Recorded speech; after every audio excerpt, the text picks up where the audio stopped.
heading towards the RBA meeting in February. What's your outlook for interest rates in 2025? I think interest rates are going to come down this year.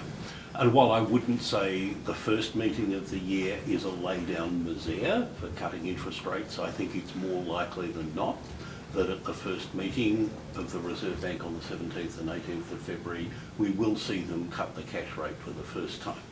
And if that's right, if they do cut the cash rate for the first time, then history tells us that they will follow that up with another one at perhaps their April meeting.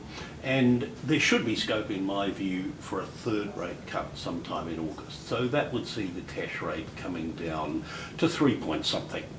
That's still above most people's estimates of the so-called neutral rate. So monetary policy would still be on the restrictive side, but not as much as it has been since November 2023.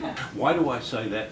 Because the most recent inflation data, I think, gives the Reserve Bank Board the confidence they've repeatedly said they need that inflation is sustainably headed back towards the target band in order to begin cutting rates. Now, when they talk about inflation in this context, they mean the underlying inflation rate, not the headline inflation rate, which has been 2 point something since the September quarter.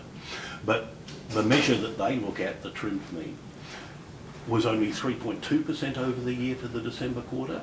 That was 0.2 of a percentage point lower than they had anticipated.